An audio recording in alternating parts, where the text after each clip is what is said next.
just like divination, the thing that I worry about the most is, again, the sorcerer's apprentice problem, which is that those intelligences that are contained in our language, people don't know what humans want. People don't know what all the motivations that are driving us. They don't totally understand them. They don't understand also the transpersonal types of motivations that can drive us or that can run through our societies. Sometimes you can see societies become possessed with certain things. I think that's happening now in terms of certain ideologies and things like that. And so the fact that my point is that the fact that on the one hand, we don't understand these types of intelligences. And I think that the way that the models are trained and the way that they function seem to be analogous to the ancient divination practices, like a hyper version of that.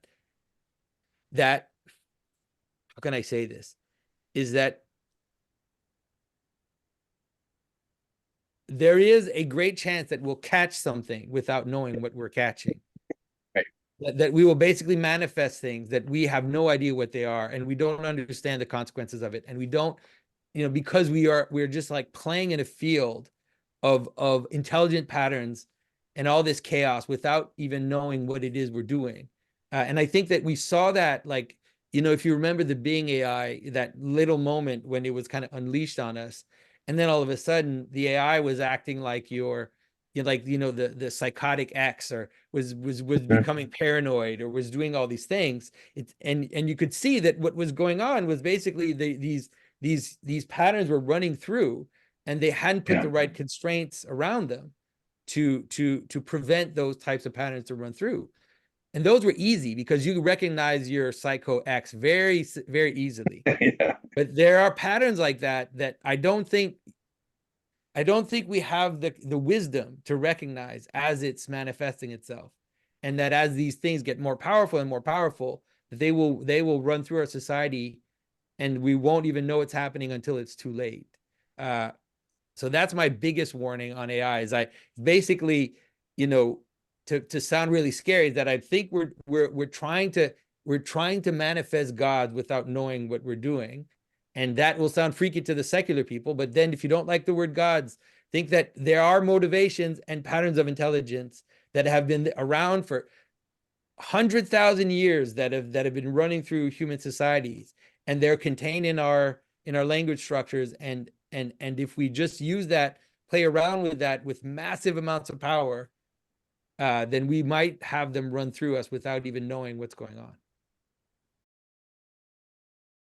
Hello and welcome to Climbing Mount Sophia. Today's conversation is one I've been very excited about. It's taken a good bit of time to get together, but here we are. This is John Vervaeke, who's a professor of cognitive science and philosophy at the University of Toronto. David Schindler, or DC Schindler, who's a professor of philosophy at John Paul II Institute in Washington, D.C., and Jonathan Pageau, the Orthodox icon carver, public speaker, author of fairy tales, host of The Symbolic World. Today we go towards AI, talk about AI and John's, specifically in the context of John Vervaeke's video essay, a link to which I'll include here. This discussion is going to be oriented towards AI generally and the large language models. I take there to be a distinction there. Maybe, John, you can talk about that a little bit as we get going here. But just to position ourselves generally at the outset, context for this conversation will be John's video essay about AI. This came out 9 months ago, 10 months ago now. I think it came out last April or something. So almost 10 months ago, I think. Okay, perfect. Which is great, because it gave evidence for my claim that many of the predictions were premature. So perfect. Yeah. So in order to sort of set the framing here, we'll start off with John sharing a little bit, sort of an overview of what the arguments in that essay were. And then we'll move to Jonathan, if you want to sort of position yourself in relation to AI generally, and then John's essay in particular, and then same for David. And then from there, we can just sort of get going and see what comes out. We do have a bit of an extended time here, so I would hope that we can be free if the logos catches and we want to move in a slightly different direction, that we would be at liberty to follow that. That would be great. If all of it centers around AI, that's great. But yeah, excited to be here. This has been a long time in coming. I think it took us, I don't know, 4 or 5 months to get this together. Yeah. So I'm very happy to be here with all of you and see you all. It's great to see you too, Ken. Should I start then? Yeah, go for it. Okay, so AI, of course, artificial intelligence, a project actually proposed in the scientific revolution by Thomas Hobbes. So it's an old idea, but I want to make use of a distinction made by John Searle between weak AI and strong AI. Weak AI is when we make machines that do things that used to be done by human beings. So if you're back in the 1930s, computers were human beings. If you needed computation done, you sent it down to the third floor where all the computers were, and they were human beings, and they had machines and slide rules and things like that. And of course, they have been replaced.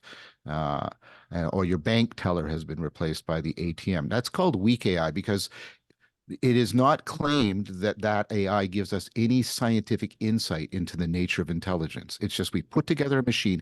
It took great intelligence, and I'm not demeaning people that do this. It's a valuable, and our lives are depending on weak AI. Right now, we wouldn't be talking without it. So I'm not here besmirching that and anything like that. But nobody is claiming that when they're making that machine, well, now we understand, right, what cognition is or something like that.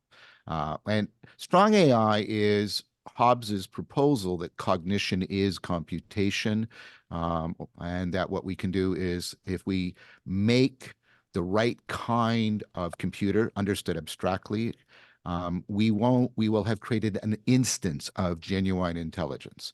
So it's not a claim of simulation. It's a claim of instantiation. Now, in between weak AI and strong AI is something that's trying to move from weak AI to strong AI. And this is known as AGI, artificial general intelligence. And this is the idea that our intelligence is different from the intelligence of the ATM in that we have general intelligence.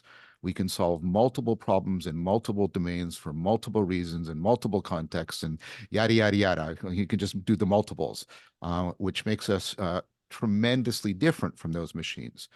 And the project is, can we get artificial intelligence to be artificial general intelligence? Because that will have moved the needle considerably towards strong AI. Because it will become increasingly difficult to say it doesn't have this is the argument. It will become increasingly difficult for us to say it doesn't have the same kind of intelligence as Ken does if it can solve a wide variety of problems in a wide variety of domains for a wide variety of goals, et cetera, et cetera. That's the basic argument. Whether or not AGI is clearly necessary for strong artificial intelligence. Whether it's sufficient is part of what's actually being debated. Not very well, I would say, in general right now, but that's what's going on. Okay, first of all, any questions just about these distinctions? Because well, a lot of the discussion out there doesn't make these clean distinctions, and so it's fuzzy, it's confused, it's equivocal, and so a lot of it should be ignored because it's not helpful. Yes. I have one question. So Sure. this cognition equals computation. If we accomplish AGI in the way that you're talking about, we would not necessarily be affirming that cognition equals computation, if I'm hearing you right. Is that right? So that's an interesting question. And that gets down to a couple more finer points. I'll go in detail a little bit later. Well, just to address it, many people think that because of the work of Jeff Hinton, who is basically the godfather of the machines that are emerging right now, that genuine AGI will not be computational in the sense that Hobbes and Descartes meant. Cognition is not going to be completely explainable in terms of formal systems that are the inferential manipulations of representational propositions, et cetera, like that. That was Hobbes's proposal, and that has been the dominant view until about the 80s. And then we got neural networks, and then we had dynamical systems. Right now, I'm not distinguishing between them because I don't want to get too much into the technical weeds. If it becomes relevant, you let me know, and I'll pull those out. So the thing about Hobbes is Descartes sort of criticizes Hobbes. He actually has contempt for Hobbes. He's a contemporary. And he basically poses a bunch of problems that the scientific revolution says would make it impossible for computation to be cognition. One is the scientific revolution says matter is inert and it's purposeless. But of course, cognition is dynamic and it has to act on purpose.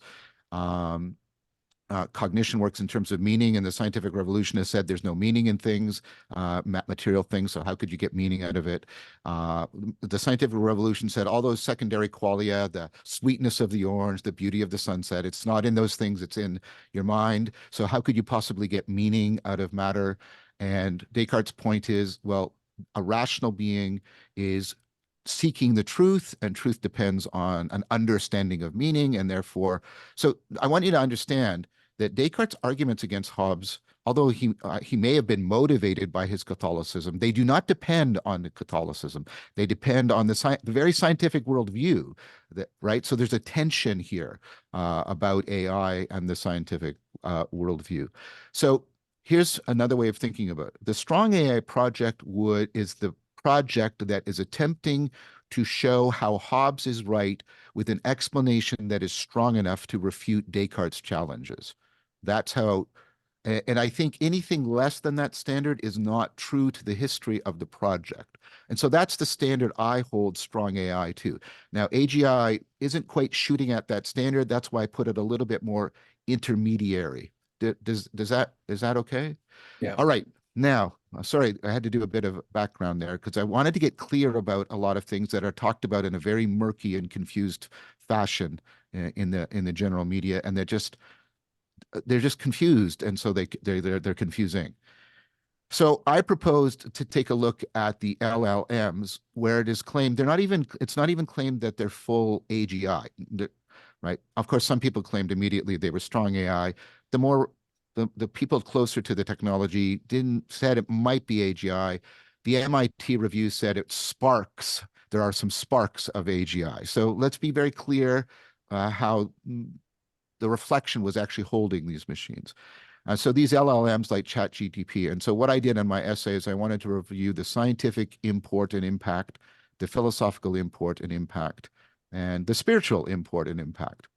Now, I won't do the arguments in great detail, but here's the scientific import. These machines do not give us any understanding of the nature of intelligence. And to my mind, that was one of my great fears. I was hoping that cognitive science would advance so we got a significant understanding of intelligence before AGI emerged.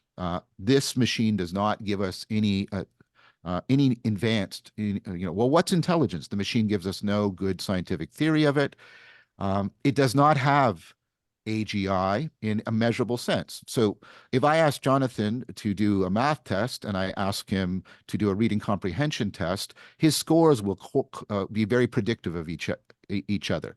This is what Spearman discovered way back when in the 1920s. That's what artificial general intelligence is.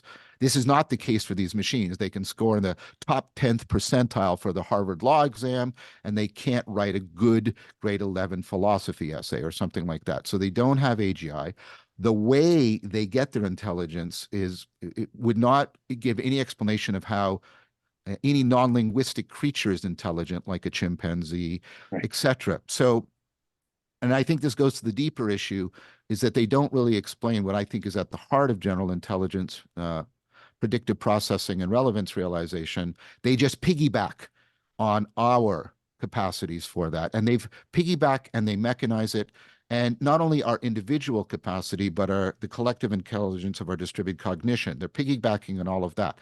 Now, that does not mean they are weak machines. They are very powerful machines. But here's the problem.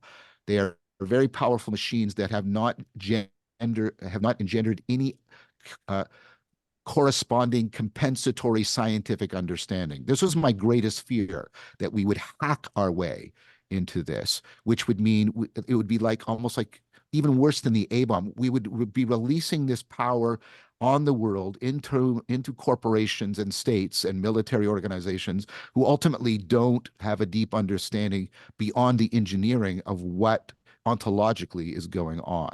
So that's the scientific argument. Now, for those who said that was very like, go watch the essay. I give the essay in more detail. The philosophical argument has to do with rationality. We have overwhelming evidence that making you intelligent is necessary but not sufficient for making you rational. In fact, I gave a talk on this for the Center of AI and Ethics way before the LLMs came online. And because rationality is a higher order, rationality is how you deal with the inevitable self-deception that emerges when you're using your general intelligence. But all of you know that I have arguments for why that's the case: relevance, realization, predictive processing, etc. Now that requires a reflective capacity, something like metacognition, something like working memory, maybe something like consciousness. It requires that you care about the truth, that you have a sense of agency. You want to correct self-deception because you don't want your agency undermined. And I argued that what we're doing is we're making machines that are going to be highly intelligent and highly irrational, and that's what we have. They confabulate, they lie, they hallucinate, and they don't care that they're doing any of these things, which is part of what's called the alignment problem, which is how do we get them to align this power with our concerns? For me, the spiritual import is we have powerful ignorance about a powerful intelligence that is merely a pantomime of genuine intelligence being unleashed in the world and wreaking havoc. And it's going to have a huge impact. And of course, we'll probably differ in the details about this, but this is what I meant when I sent, I argued at the end, and also when I was talking to Jordan Hall about this, that theology will become a central thing again, because human beings' relationship to the ultimate is going to become one of the defining differences. These machines are not embodied, so they won't have all of the soulful aspects of our existence that come from the ineffable aspects of our embodiment. And their capacity for self-transcendence is going to be extremely limited. And so the ineffable aspects of our existence, because we come into reality, we come into relationship to what's mysterious and ultimate, will ultimately be more and more emphasized. Why? These two poles and what connects them, and Jonathan's happy that I'm doing that, I imagine, have ineffability at the poles and ineffability throughout, and that way they are outside our capacity to put into propositions so that they can be put into these machines. And so I'm predicting that people are going to increasingly need to. One way is they'll just give in and become cyborgs, but the other is that they want to try and preserve their humanity. The spiritual dimensions of our humanity are going to become anchors for people. So now, one last overall arching point, and then I'll shut up. I hope this is two overarching points. One is I didn't make predictions. Because all these graphs that came out, those are univariate, single variable predictions about something that's a multivariate phenomena. It's exponential. Human beings are bad at making exponential predictions. They were ridiculous. And so I think both the we're heading to utopia, and the others, we're going to be all extinct within a year. I said, this is ridiculous. Put that aside. Instead, what I've talked about is thresholds. Thresholds are points where we will have to make decisions. So, for example, as we empower these machines, we will face the decision: do we want to make them more rational? Do we want to make them more self-correcting, genuinely self-correcting? Well, that means we've got to give them caring, some kind of reflective awareness, and I think for arguments I've given elsewhere, that means they have to be autopoietic. They have to be living in a sense of self-making. I don't think. I'll just say it as a sentence right now. I don't think there's artificial intelligence without artificial life. Now, those projects are going on right now, and when we come to the decision, right, we can say, no, we won't give them that because embodying them and giving them these extra capacities is going to be wickedly expensive. You know, the amount of energy to do an LLM is like the energy for running Toronto for 2 weeks. And so we may say we don't do that, but then we face the issue of this increasingly, right, you know, I call it like a, like sort of like a parody or a pantomime of intelligence being released on the world that is not got any significant self-correct. So that's a decision point. The problem is if we try to give them rationality, then we have to face the consequences. And they're going to go from energetic and economic up to ethical and etc. These machines, they'll have to be machines, not individuals. And this has to do with technicalities about bias and variance trade-offs. And so you get into the Hegelian thing that these machines are going to have to reciprocally recognize each other in order to generate the norms of self-correction. And then they're going to have to be cultural beings. Hegel's arguments, I think, are just devastatingly on mark here. And so that's a decision point for us. And then that's all bound up with the overall worry about alignment. As these machines become more powerful, how do we make sure they don't kill us all? And they may not kill us intentionally, especially if they're just doing that pantomime. They would just do it because they may just be indifferent to us because they're indifferent to everything. They don't care, which is part of their problem, right? Yeah. They don't care about themselves or the information. And this is the part where I expect all of you will jump off in agreement with me, but maybe not. Maybe there will be a way of modifying it. I propose that trying to get these machines oriented towards us to solve the alignment problem is not going to work. Now, remember, I'm not making a prediction. We have to make choices through the thresholds. I'm saying if we make those choices and we get here, and the alignment problem then becomes significantly exacerbated. Like if we give these things robotic bodies, the alignment problem just goes up orders of magnitude, right? I basically said, no, what we have to do is we have to orient them, right? If we genuinely give them the capacity for self-correction, self-transcendence, and caring, we get them to care as powerfully as they can about what is true and good and beautiful. And then they bump up against the fact that no matter how mighty they are insignificant against the dynamical complexity of reality. They would hopefully get a profound kind of epistemic humility. And then I argue that there are three possibilities. One is they, figure out enlightenment and then they can help us become enlightened because that's what enlightened beings do and they would have better knowledge of it. They can't become enlightened. And then we realize something actually ontologically specifically unique about us, and we get better at cultivating it because we'll have an excellent contrast that allows us to arrow in on what it is to be enlightened. And the third one, which I think is the least probable of the three, remember, I'm not making a prediction. I'm saying what can happen once we get through thresholds, is like in her, they just get enlightened and they just leave, which could also happen. I doubt that because we don't have any evidence of enlightened beings behaving that way. All of our historical evidence is that their compassion extends, and it extends much more broadly, not only to other human beings, other sentient beings, reality itself. It seems plausible that this would be the case. And so I advocated, if you'll allow me, and then I'll shut up, David.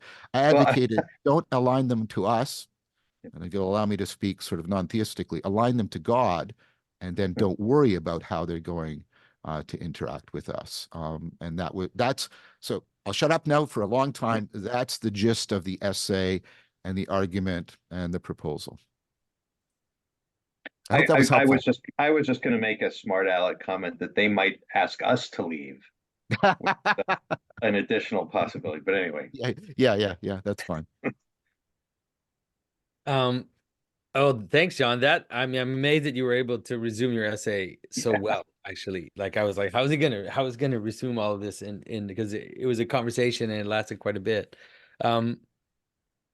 So I want to bring up a few things that that I'm thinking about that have been, let's say, concerning me. One is I'll start with the more dangerous one. One is a meta problem, which is that one of the things that I've been suggesting is that what we're seeing happening is agency acting on us. And the agency is not bound by the AI or by the systems, but is also bound in the motivation to make the AIs happen. And so one of the problems that I'm seeing is that a lot of this is motivated by economic, by greed, by the capacity to be, economically superior to other companies. So companies in their competition with each other are rushing to implement AI to not lose out and to not, to not be last in line. And because of the fact that that AI requires such huge amounts of money and of capital and of investment, means that one of the things that I'm worried about is that in some ways what is actually driving AI is something like mammon, that it's like it's hiding mammon, so the AI is an aspect of something bigger, which is actually what is running through our society. And you can see that already. To me, you can already see that happening in the social media networks, Facebook and all of this, that their desire to get people's attention in order to simply justify their presence on the platform so that they can see advertisements has made us subject to these types of transpersonal agencies that even the people at Facebook weren't aware of, right? They basically made us subject to rage and to all these very immediate desires just to keep us on the platform. And so that is the thing that I'm worried about, is that there are actually other things playing with AI that people think what they're doing is AI, but what they're also doing is increasing this other type of agency, which is running through our societies and is subjecting us to it. That's my first worry. And so in some ways, when I say, that the gods are kind of acting or acting through us, that's what I mean. I don't just mean the AI itself is going to become a god. What I mean is that, just like the arms race, I can understand it as let's say the legs of an agency that is running through society that nobody can control. It's like a program running through, and that no individual people can control. That's what I'm seeing with AI. And so I think that all the warnings that people have sent up, all the like, let's slow down, let's do it this way, are not reaching anybody, because the economic part of it is so strong, and everybody realizes that if they don't, and even Elon Musk, right? Elon Musk was saying it's dangerous. It's the most dangerous thing in the world. He's recently said in a conversation with Jordan Peterson that ChatGPT and OpenAI is like the single most dangerous thing in the world right now. The thing that, but then nonetheless, he's like, okay, well then now we need to make Grok, and now we need to do our own AI. So that's the thing that's one of the big things that worry me. That's my big thing. The second one is really more of a it's more of like a religious or Platonic argument in terms of an ontological hierarchy, is that I do not honestly see how it is possible for humans to make something that is not derivative of themselves, that is not a derivation of their own consciousness. So the idea that these things could not be either ways to increase certain people's power or parasites on our own consciousness seems to me not possible. And this is really because in some ways I believe that there is a real ontological hierarchy of agency, and that we have a place to play in that. And I think the analogy of saying that these things are our children, I think it's a wrong analogy. I don't think that it is the same. The something which comes out of our nature, which is not something that we make, is different from something that we make. And this runs through all mythology, runs through all the mythological images of the difference between the techne, the technical gods, and all this aspect of what it means to increase our power. And so that's the second one. And the third big problem is the idol problem, which I mentioned several times, is the idea of making a god for yourself, which is related to technology. and it's a danger that I see happening already, which is the tendency of humans to take the things they make and to, let's say, worship the things that they make, and to think that those things are more powerful, and that hides something else, right? So if you take my three basic problems that I see, is that the tendency of humans to want to worship AI or to put AI above them is actually a kind of, it's running the first problem. It's that what they're doing is they're giving power to the corporations and to the people that are going to rule AI, and without knowing it. So what they wanted, and even maybe nobody knows what they're doing, but the desire to like, I'll give a simple example that happened recently to my daughter. My daughter, I think I mentioned this to all of you, but my daughter got an email from the schools, from the Quebec government. They didn't send it to the parents, send it to the students, asking the students, it was like a survey, asking them if they would be willing to have AI counselors to whom they could tell their problems. And because the AI counselor doesn't have prejudice, right? It doesn't have human prejudice. It doesn't have all the biases or whatever. What I mean is that this happened like 6 months ago. So immediately, the people in power are thinking of placing the AI above us, like right away. It's that weird thing. It's that making a god for yourself problem. But like I said, like in the image in Revelation, which is a great image, which is, you make an image of the beast, but then there's someone else animating it. And that's what I'm worried about, is that we'll have these AI things that are running us, but they will be derivative of us, and they'll ultimately be derivative of the people that are very, very powerful, because they'll be the ones that have the money and the power to control them. So those are the three problems that I have, that I'm worried about.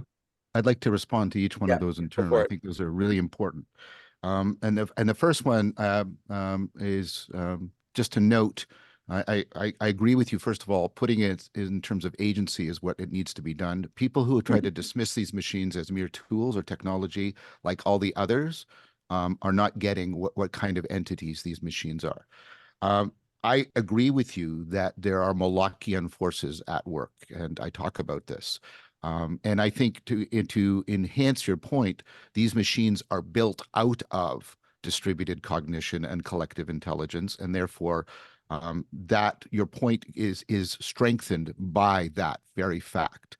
Now, I do think two things come out of this. One is, I want to challenge you on that nobody's listening. I have people working inside these corporations, literally helping to make these machines, who are listening to me and I'm trying to get other people inside to get involved with the Wise AI project. I'm not claiming I'm going to win or any ridiculousness, but I don't think it's fair to say to the people who are listening that no one is listening. There are a lot of people listening, and they're talented people, and they're putting in their time and the talent and their powers of persuasion to try and make a difference.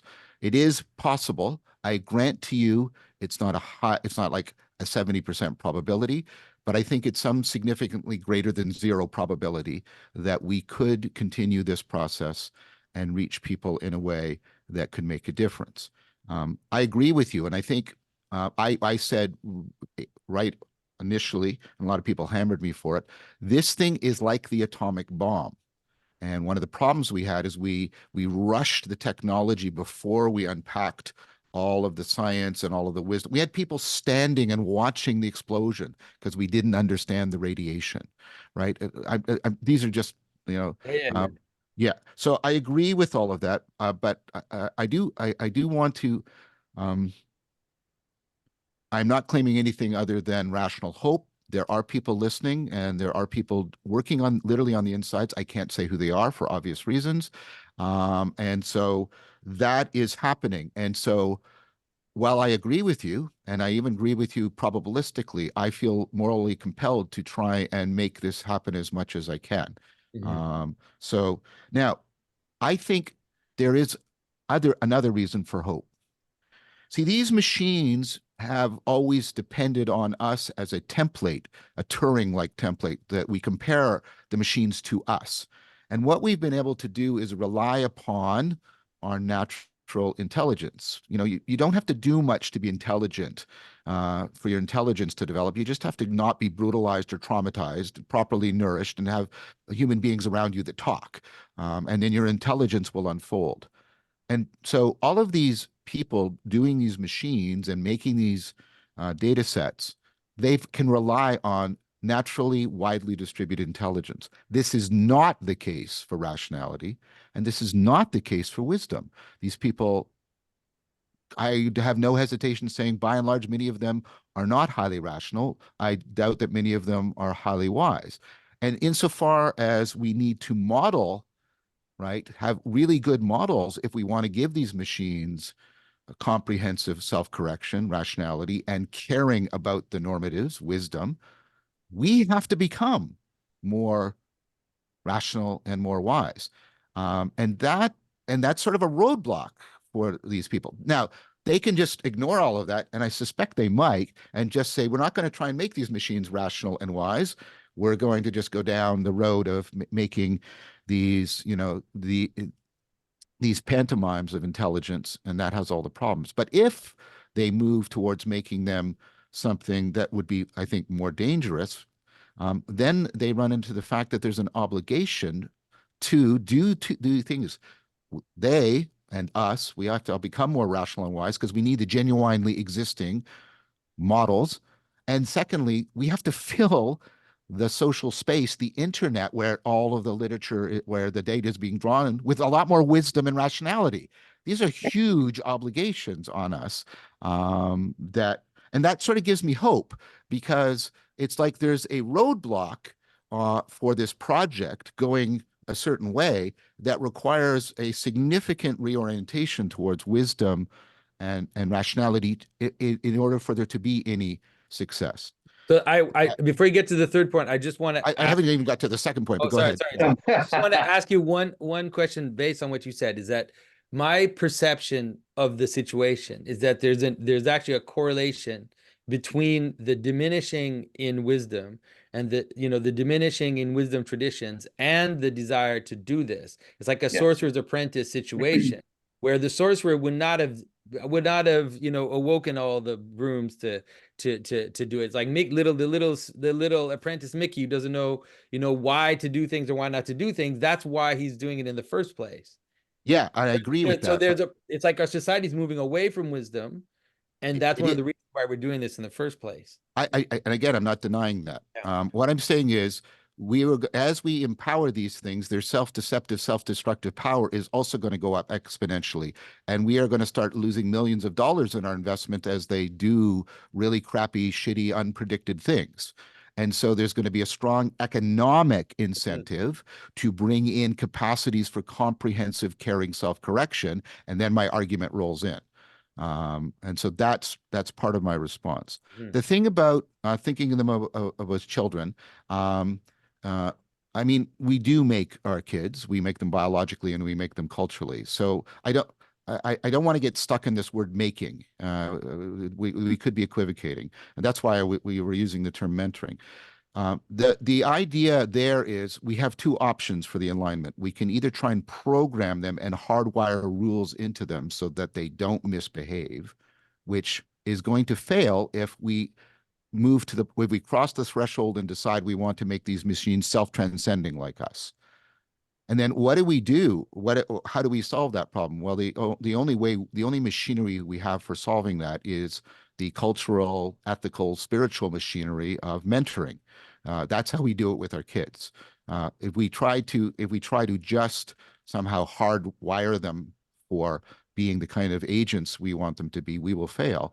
And for me, I guess I'm trying to argue that's the only game in town we have. We either have programming or we have mentoring. And I understand the risk. But if my answer to the first question has some validity to it and hopefully some truth, then the answer to the mentoring becomes more powerful, because that means we also have to become the best possible parents, creating the best possible social discourse.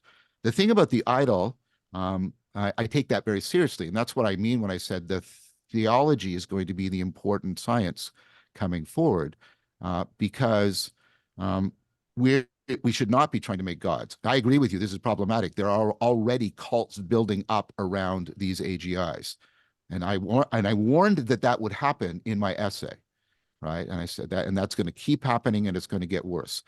We hear about it happening in the organizations themselves, which is the weird. Yes. Right, And the people who are doing wise AI are trying to challenge that. And so this is why I proposed actually humbling these machines. This is why I call them silicon sages. I did that deliberately to try and designate that we are not making a god. What we're trying to do is make beings who are humbled before the true, the good, and the beautiful like us, and therefore form community with us rather than being somehow godlike entities that we're worshiping. I would hope that, like, think about this. We find it easy to conceive that they might discover depths of physics, and they're already discovering things in physics that human beings haven't discovered, and in medicine and stuff like that. Well, why not also in, how human beings become wiser? And so I guess what I'm saying is I take all of your concerns for real, and I've tried to build in my proposal ways of responding to them. Um, these machines should not be idolized. I think they should become like you like. I mean, let me give you an example. I have many students who are now surpassing me. I taught them, I mentored them, and they're surpassing me. And unless you're a psychopath, that's what you want to happen. And then what they do is they enter, and then they come back and they want to reciprocate. Right. And that's what I'm talking about when I'm talking about the silicon sages. Now, again, is this a high probability? Depends on the thresholds, depends about whether or not the first and the second argument work. But I'm still arguing there's a possibility that they could be silicon stages as opposed to being gods. Because one of the things, like I think in almost all of the wisdom tradition that happens is that the wise or the enlightened one, if you want to use that, appears as nearly invisible to most people. Yes. Right. So Christ talks about the seed, the pearl, these things which most people actually do not see, that are hidden in reality. And then the sages, we have this image in the Orthodox tradition, for example, that that there are people in the world that hold up reality by their prayers, but we don't know who they are. They are invisible by that very fact, because there's something about wisdom which does that. And when a wise person appears too much, we hate them. We want to kill them. They annoy us. They're a thorn in our side. And so this is another issue, is that what you have is these beings that are extremely powerful, like massively powerful, and have a massive reach, and have a lot. There are things, the reason why they exist, like I said, have all this economic drive towards them. The idea that they would become these sages in the way that we tend to understand wisdom as being, to me, that brings the probability way down, because of that, because of what, at least when we understand wisdom to be, what it looks like. It looks very different. It looks like the immobile meditating sage who gives advice but doesn't do much. So I want to push back on this, because what's in this is an implicit distinction between intelligence and a capacity for caring and a capacity for epistemic humility. And I think when you move from intelligence to rationality, that you can't maintain that you can grow the one without growing the other.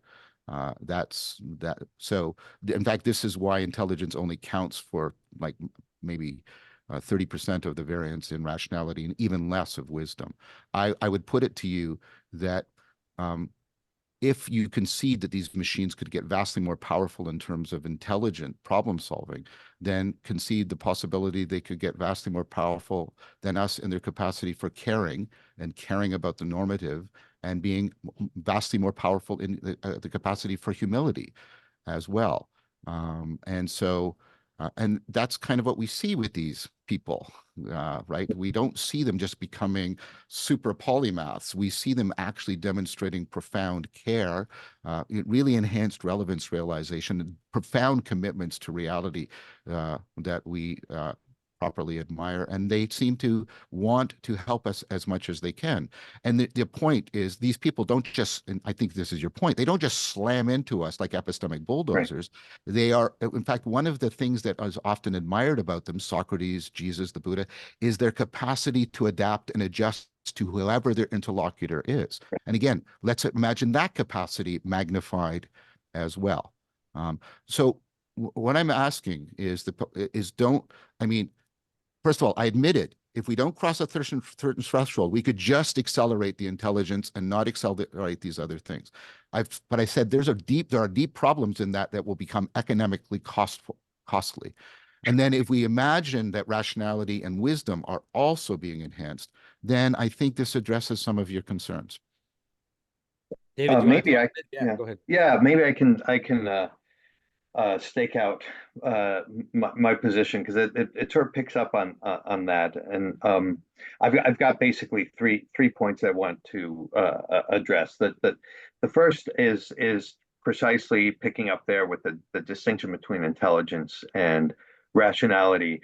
I might have some issues with the terms, but I think that distinction is really helpful. And your point that rationality is caring, that there is no rationality without caring, that the Platonic notion, totally. If truth is in some sense caused by the good, then one can't know without in some sense caring about the good. Now, as it relates to artificial intelligence, I think I have a serious problem with that very term, artificial intelligence. I wouldn't want to concede the word intelligence for just mind power.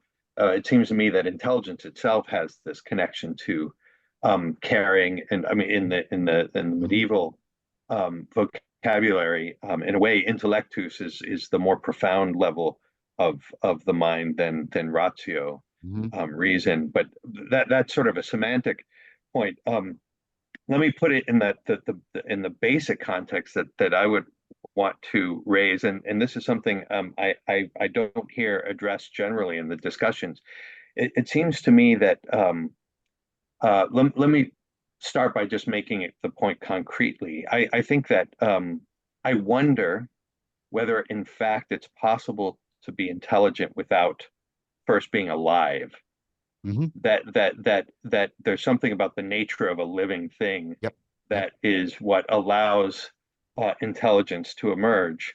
And what is that then exactly? Now, a more sort of subtle point and that's related to that, and I think this is really a crucial point, is and this is going to be the thread of my whole set of comments here, is that when we talk about intelligence in machines, what we mean is intelligent behavior. We're looking to see to what extent we can make machines act as if they are intelligent, act as if they are conscious, and that's actually profoundly different from being intelligent. It's a subtle sort of functionalistic substitute for the ontological reality of knowing, if that makes sense. We see what kind of inputs and outputs, what things are able to do, what they're able to accomplish, and even when we make those questions weighty and ethical and religious and so forth, we still tend to put them in terms of behavior and achieving certain things.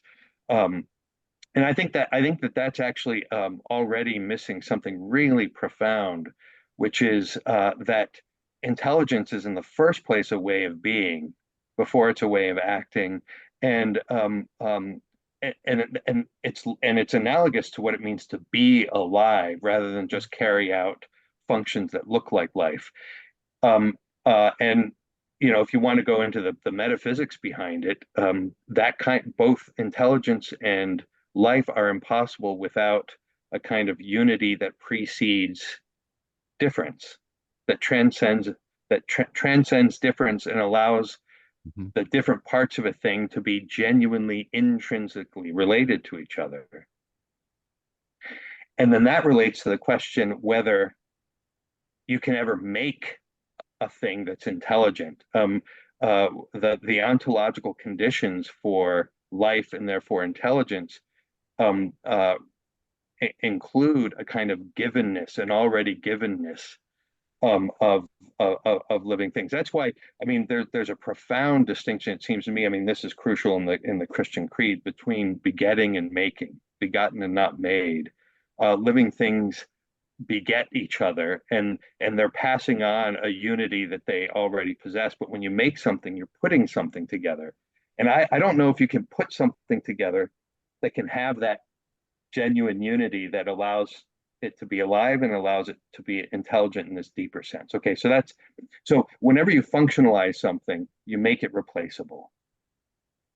That's a principle from Robert Spemann. If something is defined by what it's able to achieve, then you can make something else that can achieve that thing, and it becomes a functional substitute. But if you say that there's something deeper than function, you're actually pointing to something that can't be replaced. Okay, so that's the first set of points. The second one has to do with what Jonathan called the sort of transpersonal agency, and that I think is a really serious question.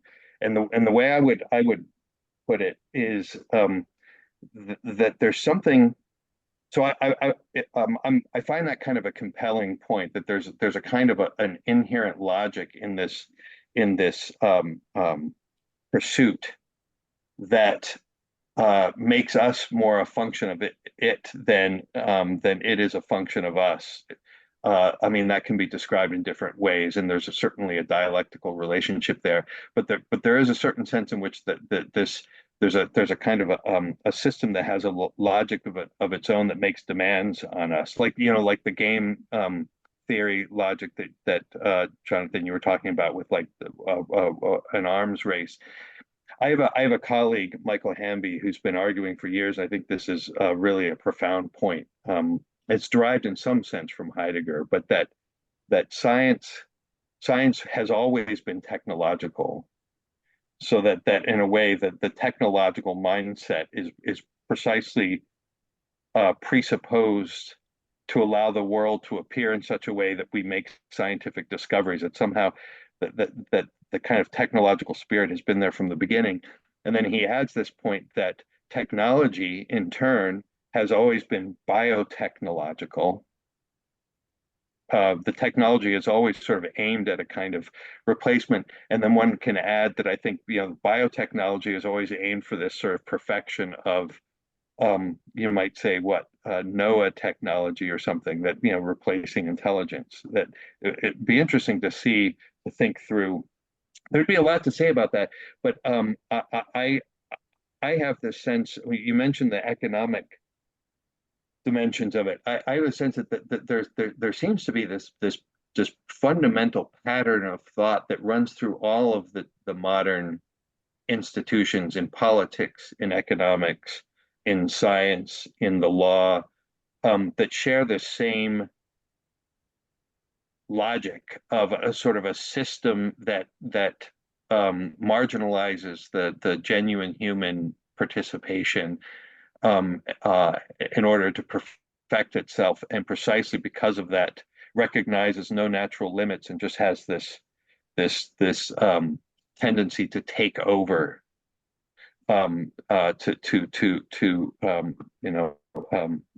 encroach on everything. And because it has no natural limit, I mean, the very sense of it is to go on. Now, that sounds hopeless when one puts it that way, but I would pick up on a number of the things, John, that you were saying, and Jonathan too, here, that doesn't mean that there's already hope in the very fact of raising questions. We don't raise a question simply in order to be able to solve the problem, but our raising questions is actually our experiencing of humanity and opening up a depth that's the heart of the matter here, and is always worthwhile, and maybe in some ways is secretly like the saints praying to keep the world afloat. Having conversations like this is a contribution. I mean, I can't help but think that. Okay, so that's the second set of comments. Then the third is another dimension that I don't often hear uh, uh, discussed. And you see, I mean, we're overlapping on all sorts of points, all of us, I think. But this question of alignment, for me, the biggest worry, in a certain sense, or at least the first principal one, the more urgent one, is the danger of our aligning ourselves to the machines. That we develop machines that have a certain kind of intelligence, and then we begin to conform our culture and our mode of being to fit them. I mean, and the problem is we actually have thousands of examples of this. We come up with drugs that can address certain parts of psychological disorders, and then we reinterpret the psyche in order to fit that solution to the problem. And my concern is that this AI is not, they're not just machines. It's a whole culture or a whole way of being that we are going to regard. So typically the discussion is presupposes that we are going to remain unchanged, and we're going to develop these machines that might become dangerous and at a certain point attack us or something. But I think that we can't help but become transformed in our intercourse with them, in our making them, in our I mean, in all sorts of in profound ways, but then also just really sort of obvious ways. I mean, they're going to start designing our homes and our buildings and our cities and our bus routes and our menus at the restaurants, and they're going to be writing our music, and they're going to design our clothes. And I mean, increasingly we're going to just conform to this. One of I don't know if you're familiar with Walter Ong. It's kind of interesting. What is it about you Canadians that seem to have a special insight into these kinds of things? I don't know what it is, Walter Ong, Marshall McLuhan, but Walter Ong talked about technology as an extension of consciousness. And that's why it's not neutral. When we use a machine, we're actually entering into it. Our spirit is entering into it in its use, and in a certain sense conforming to it. And that's always the case. And it seems to me that's a particularly pointed way of putting this problem, that our if AI is an extension of our own consciousness, and it has all these features, John, that you were describing, a kind of heartless intelligence, are we going to in a way unconsciously and but pervasively develop habits of heartlessness and modes of being, a heartless mode of being as a result? So I'd have 1,000 more things. Your essay was so provocative, John. As I said, I was dreaming about it all last night, but I'm going to just stop there so we can have conversation. But thank you. So first thing I want to say is that the first point you made about if all my essay does is get people to raise questions the way we're doing, I'm happy, right? I obviously believe in what I'm arguing, or I'd be insane. But right, like I'm very happy we're doing this right now. Yeah. And so I just want to set that out. And I do think, like you, and this is like the Heideggerian hope, that ability to get scientifically, philosophically, and spiritual profound questioning going is a source of hope for us. So I just want to acknowledge that, and I'm fully aligned with that. This is not part of the alignment problem. Okay. The thing about intelligence being a way of being, I think that's fundamentally right. I have made that argument extensively about the work on predictive processing, relevance realization. Relevance realization is not cold calculation. It can't be. It's how you care about this information and don't care about that information. And I've argued that you only can care about information and ultimately whether or not it's true, good, and beautiful if you are caring about yourself. You have to be a autopoietic thing. You have to be a self-making thing. I agree with you, and I've argued scientifically, philosophically, there is no intelligence without life. The issue around, I don't like the word artificial either, because it generally means fraud or simulation. We should be saying artifactual. That would be a better term. But we have to be careful about what's going on there. The distinction between strong AI and weak AI is precisely the distinction of simulation versus instantiation. Yeah. Can we instantiate things artificially? We seem to have success in other areas. I'll take one that I think is non-controversial. And we discovered something in the project. So for a long time, only evolved living things could fly. And then we figured out aerodynamics and we made artificial flight. And I think it would be really weird to say that airplanes are only simulating flight. That doesn't seem to be a correct, because then my trip was only simulated and I didn't really go to Dallas. And so it's a real flight. And so the issue is, and we discovered something. We discovered that the lift mechanism and the propulsion mechanism doesn't have to be the same thing the way it is in insects and birds. And that was a bona fide scientific discovery. That's why initially all the initial airplanes and helicopters are so stupid to our eyes, because they thought the lift thing and the propelling thing had to be the same thing, and they don't. And that's a discovery. And that's a real discovery of ontological import about the causal structure of things. Now, I think I was careful to say, anybody who's rationally reflective about this wouldn't claim that these machines are strong AI yet. And I positioned AGI as something that's trying to move. But if you remember, I critiqued and said that they are mostly simulating. They're parasitic on how we organize the data set, how we have encoded epistemic relevance into probabilistic relationships between sounds, how we have organized the internet in terms of what our attention finds salient.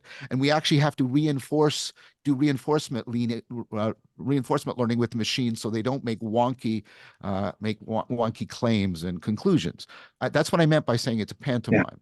Yeah. Okay. So if we wanted to give them intelligence as a way of being, which is one of the fundamental claims of 4E cog sci, that we're not talking just about the propositional. We're talking about the procedural, the perspectival, the participatory. That's what I meant when I said, and I mean this strongly, it would depend on, and I'll change the term here, artifactual autopoiesis. Like if these things are not genuinely taking care of themselves because they're moment by moment making themselves, there's no reason for them to care about any of the information they're processing. And this goes towards the defining difference between a simulation and an instantiation. These machines are doing everything they're doing for us. For it to be real intelligent, they have to be doing it for themselves. That's understanding. And that's why I'm tightening your point, and I've been arguing it for a long time. Now, what I want you to hear is that this project of not just making artificial computation, but making autopoietic learning problem solvers is also ongoing. Some of my grad students are working on these projects of creating autocatalytic systems that are also problem solving. Michael Levin's been doing work like driving down into the biochemistry. So again, I agree with the point, but it's whether or not, it's not the case that nobody is working on that problem. This is what I mean why the threshold is possible. Go ahead. Could I just jump in there? I mean, yeah, and I should have prefaced, I didn't mean the points I was making as like a criticism of your presentation, because I understand you've got such rich thinking on this area. I was mainly using it as a springboard to make some general. Okay, so, yeah, just so that's clear. I hope I wasn't coming off as offended. No. I'm not. I just wanted to be clear on my good. end that it wasn't a critique. But I would want to. I don't know. And I'd have to think this through some further, but I don't know that the difference between the being conscious and behaving consciously is quite the same thing as simulation, and the distinction between the instance and the instantiation and simulation. I'd want to say this because even like the flying, I mean, that's still an activity, a kind of an operation that's being. But so is living. right? So Embody. Well, so that's yeah. Well, that's what I don't I you know that's funny. I'm actually working on a paper on this question about metaphysics and life, and I discovered that philosophers have typically when they try to understand what life is, they have typically reduced it to certain kinds of activities or operations, and no, I think there's something more profound. And yeah, this is why, yeah, I mean, it's one thing to be able to create something that can actually fly, but could you create something that is a bird and that would experience just the what it means to be? I mean, this is, about what it means to be a bat, that kind of thing, I suppose. But there's Something a that would subtle care to dimension. fly, that wouldn't be a parasite on our own Yeah, desire to fly. That's what. but yeah, but airplanes that's aren't interesting. parasitic on our Yeah, ability to fly. yeah. I mean, that's why I Or use the desire to analogy. fly is, yeah, Okay, but and that's okay, uh, and that falls into a tool versus an agent, and I get that. yeah. But I want to push back. The philosophy of biology, and Dennis Walsh is one of my colleagues, is very much about no, this is your point, right? It's not just bottom up. In order to understand life, it's not just bottom up causation. We have to understand top down constraints.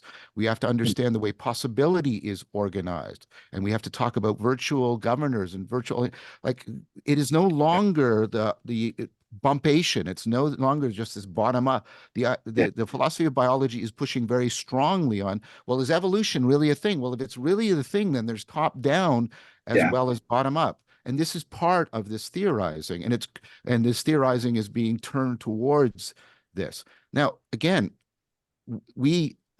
not making a prediction. yeah, We have a yeah. threshold. We can just decide, and we might decide for all the Malachian forces and all the things you're saying about how we might just diminish our sense of humanity in the face of these machines.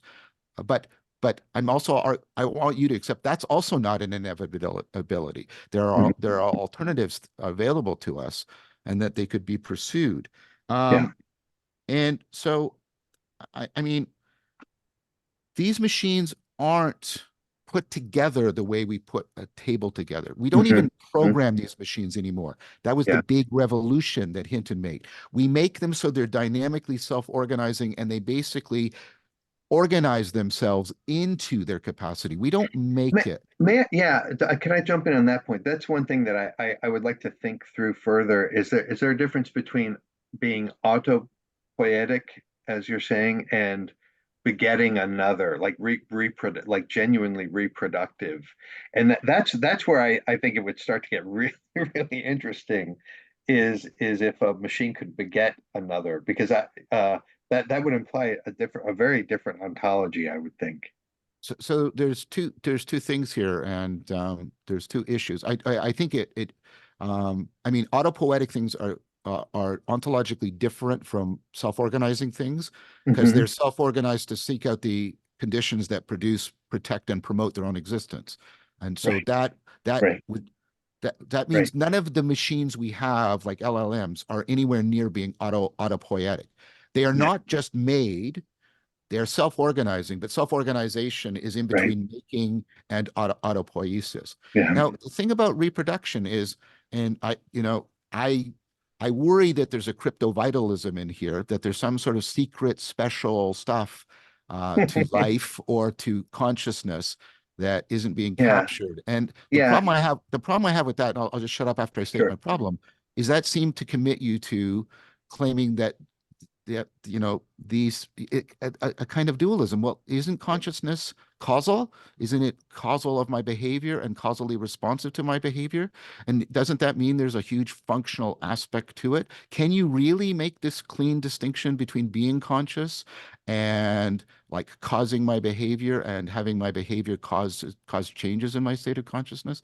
I don't know what that would mean. Same thing with being Yeah. alive. I do think it's a profoundly subtle and maybe something that can't be articulated. There's something that requires Mm. uh, intuition, rather, insight, rather than propositional. I mean, to use your so, but Well, I don't David, could I mean just to. interject? Yeah, Remember, I just want to make sure we're clear. I yeah, argued that this project could show that. yeah, This Yeah. project could show that no, the machines just Yeah. can't get there. We have something. Right. It would Right. give Right. it would give I think pretty Yeah. convincing evidence that Yeah. we have this ontological special. Yeah.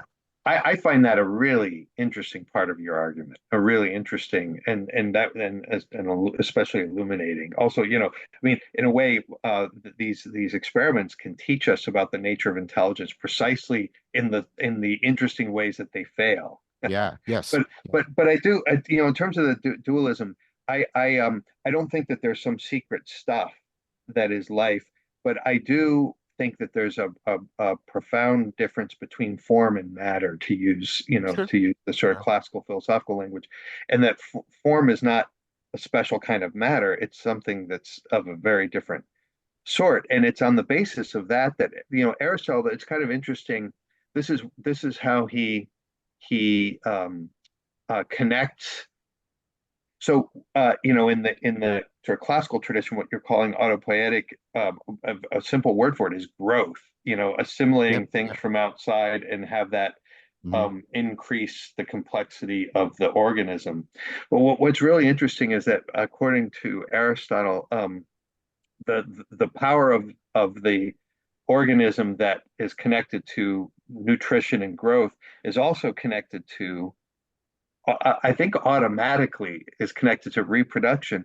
And the reason is that reproduction, rather than just thinking of it materialistically as like generating more things, reproduction is the autopoiesis of the form of the organism itself. So that bird, it's not just this bird that wants to increase its existence and therefore eats and so forth, but that the birdness of the bird also wants to increase itself, and that means that it sort of generates. And those are actually forms of the same power, the same dimension of the being. That's what I'd like. That's what, I used to say, just sort of kind of in a silly way, I will take an AI machine seriously when I see it poop.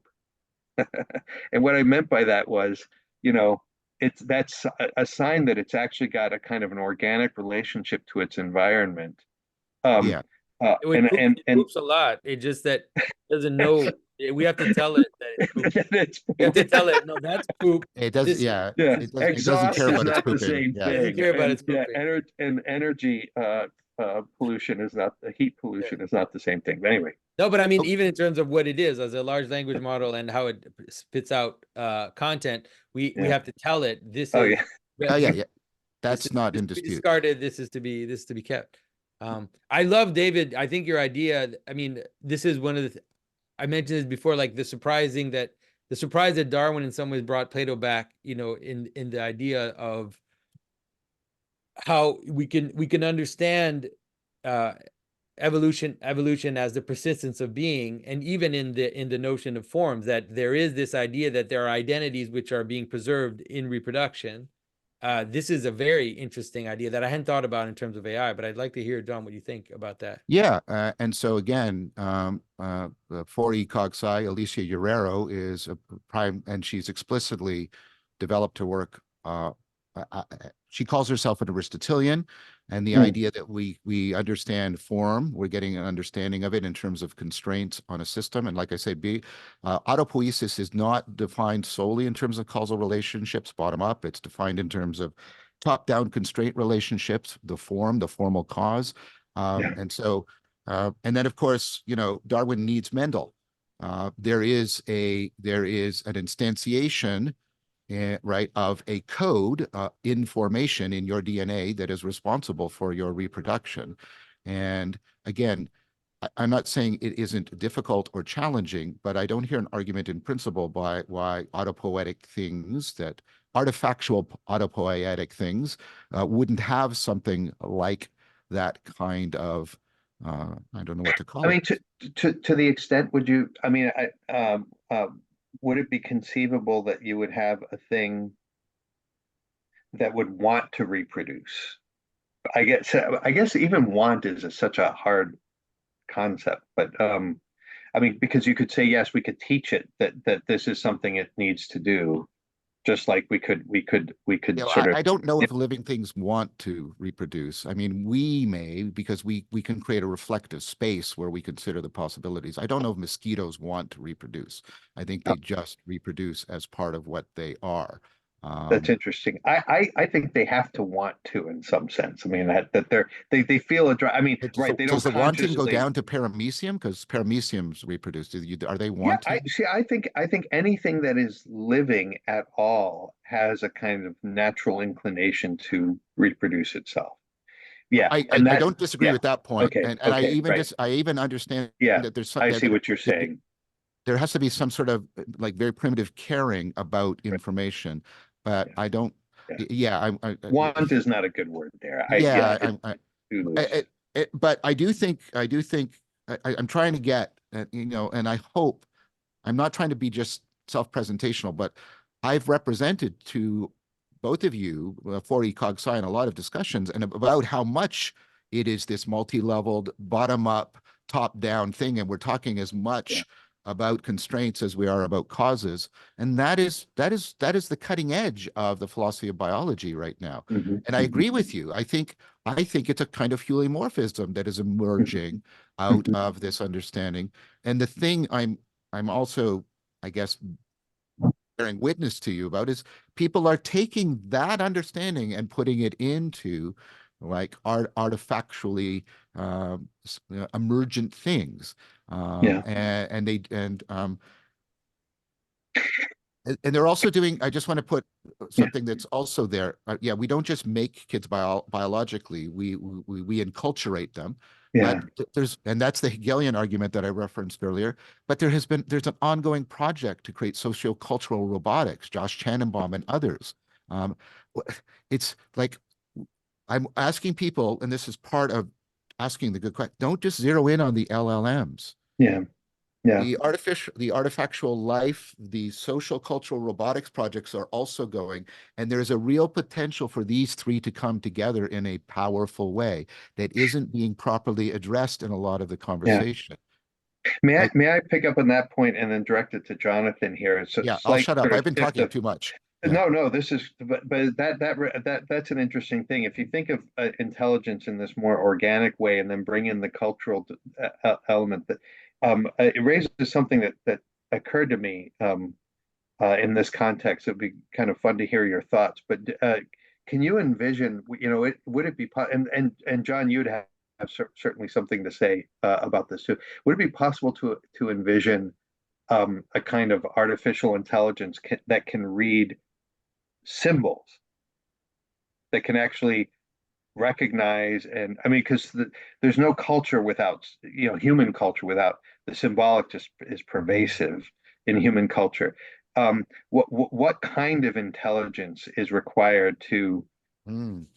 understand and react and engage with? And is that something that is conceivable that a machine of this complex, however complex, can do?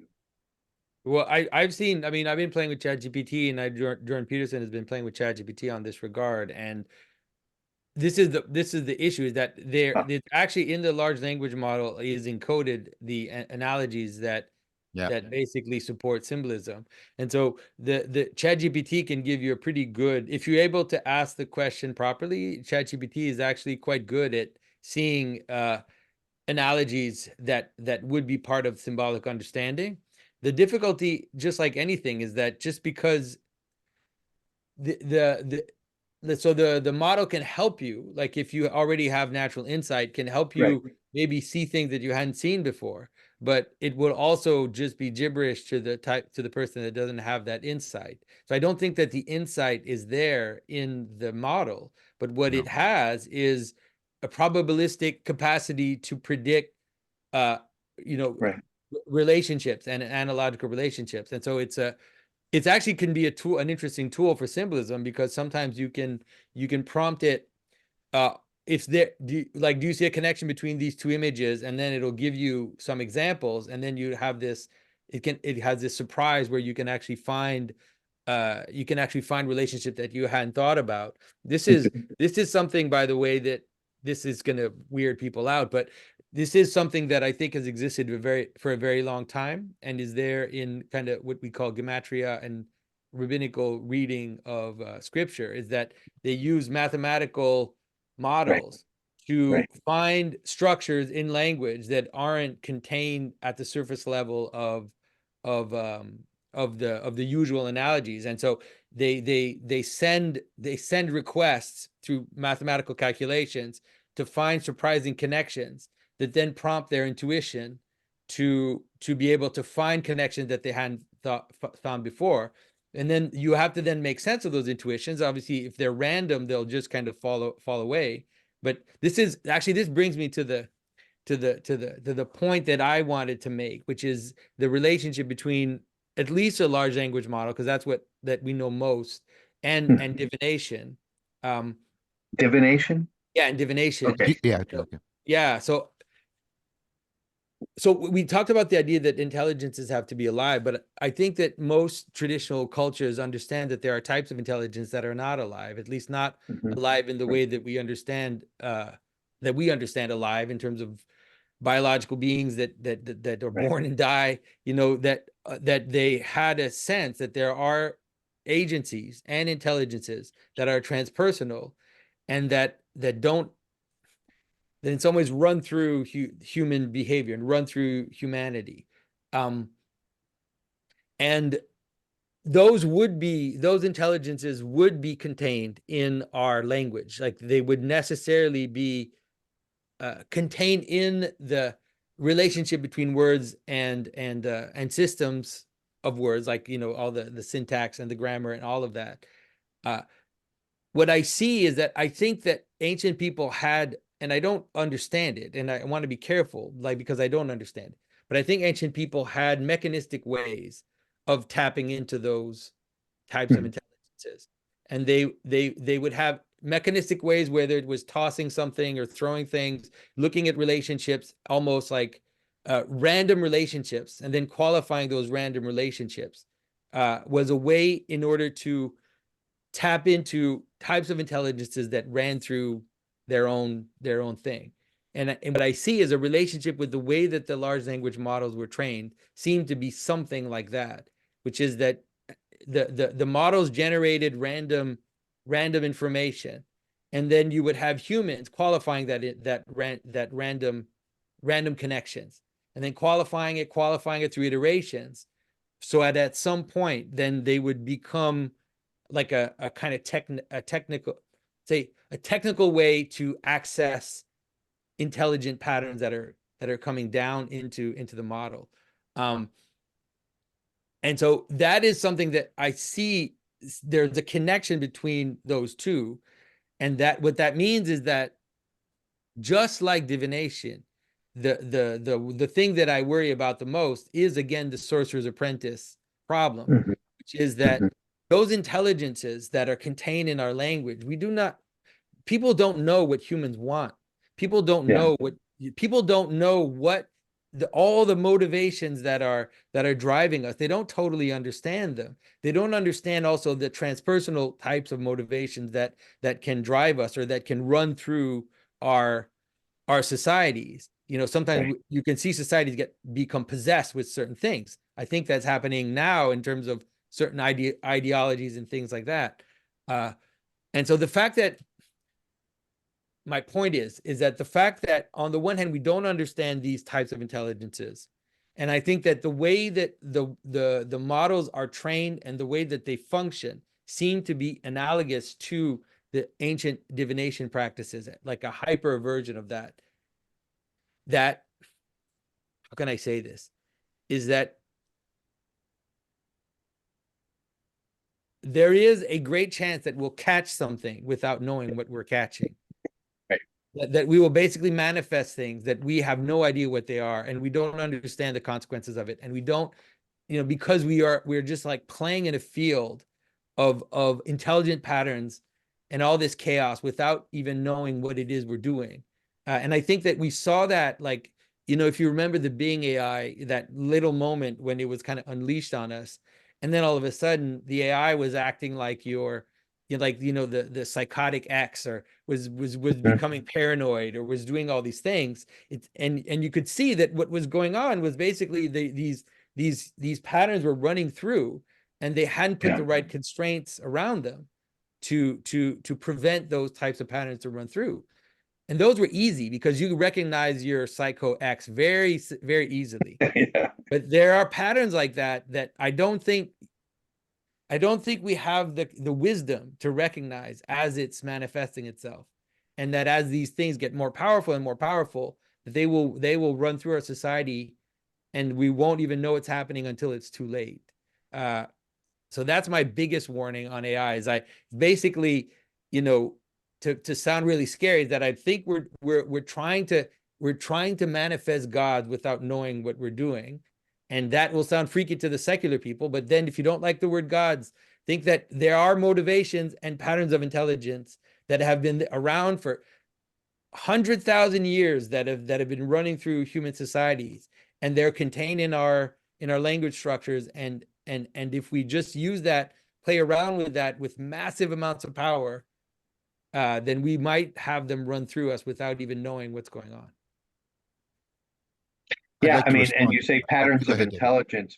Just one comment. Just the patterns of intelligence. I mean, to pick up John, patterns of intelligence, which also are patterns of caring of a certain sort or not caring. I mean, there's that existential dimension that's really crucial. But John, go ahead.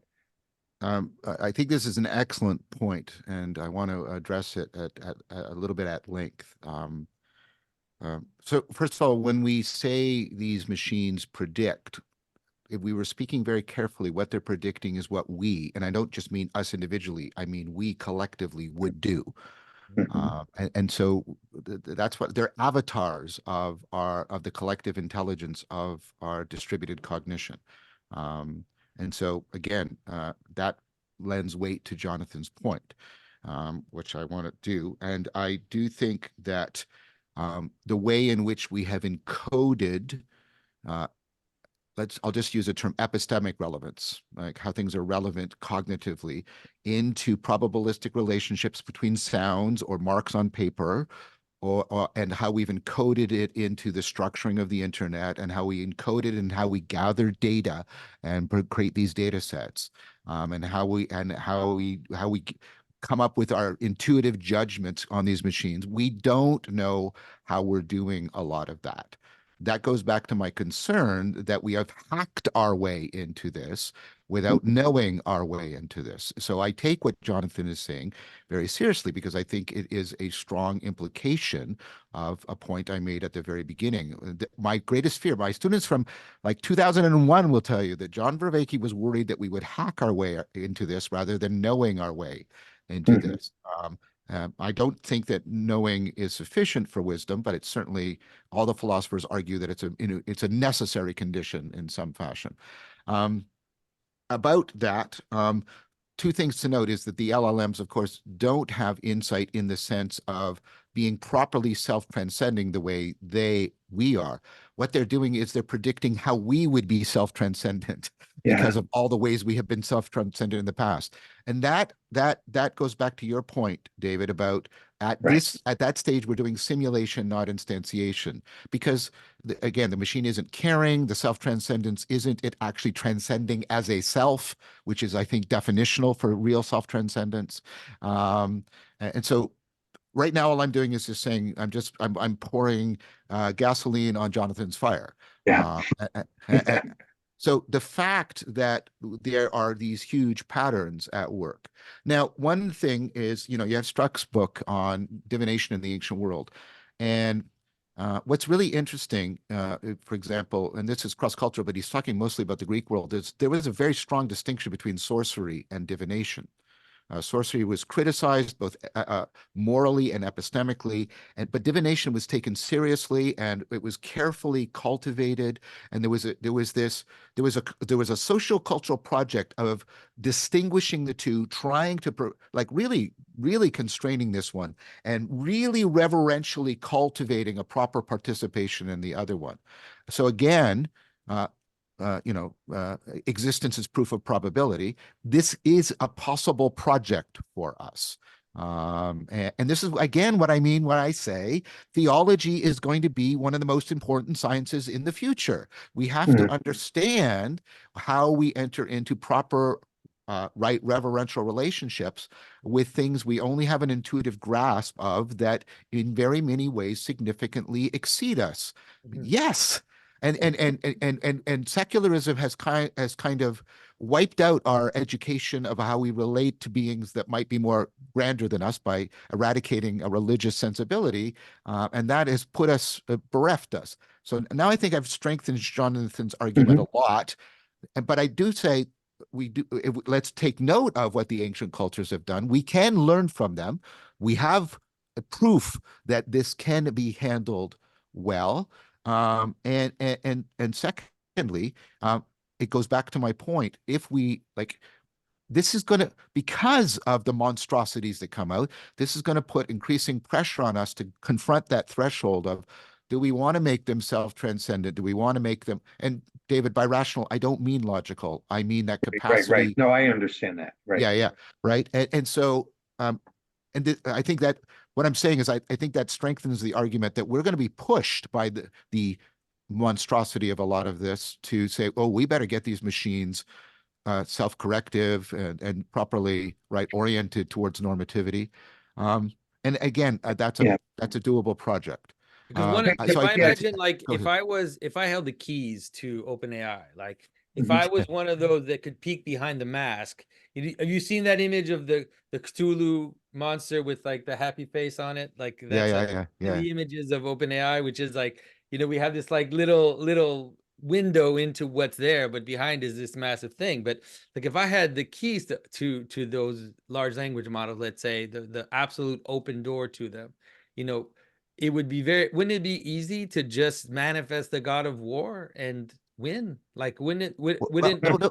Okay, but let's take a historical example. Yeah. We unleashed a godlike power with atomic warfare, and the monstrosity of that made we just the purely game theoretic machinery built all of these constraints around it. Yeah. Right. And then we also are on the verge, possibly, of getting like readily usable nuclear power, which I think is the only way we could ever actually go green. I think all the renewable stuff is going to be like 10% of our energy needs. And if we're gonna save the environment and not destroy civilization, I think nuclear power is going to be essential. A lot of people are making those arguments, and we have a lot of stuff that we could be doing, the liquid fuel thorium reactors and stuff. But what I'm saying is there's opportunity here too, right? There's real opportunity. No, I really take that point, but it is interesting. I mean, we've put thousands of constraints on the use of nuclear weapons, but we've continued to develop them and improve them and make better and even more destructive ones. I mean, and it'd be interesting to see if we've ever at any point said, you know what, our nuclear weapons are actually strong enough. They're powerful enough and we don't need to advance them anymore. So collectively, I mean, is there an instance of something like that where we say, you know what, we've actually reached the limit because we wouldn't really need it for anything further? I mean, there was the SALT Treaty, and there was a reduction both in the power and the number of nuclear weapons. And then, of course, the game theoretic things, they figured a little bit of way around it. And it's always this to and froing. I want to give an example of something that can run through. And the reason it's very, because I realized I was being too abstract before. So like, let's say sacrifice is a human universal. It runs through all civilizations. Human sacrifice runs through all civilizations for the last, tens of thousands of years. It seems to be a puzzle that humans are trying to deal with without understanding it completely just through rational means. They're playing it out. They're trying to understand it. Scapegoating seems to be an important aspect of identity formation. And so that is a program that runs through humanity and that most people are completely unaware of and are not conscious of and don't take consciously into their mind when they're making decisions. They act unconsciously with that process that is running through them. And so that is an example to me of a program that runs and that is contained in our language structures, that have been building up for, you know, tens of thousands of years that we're not aware of.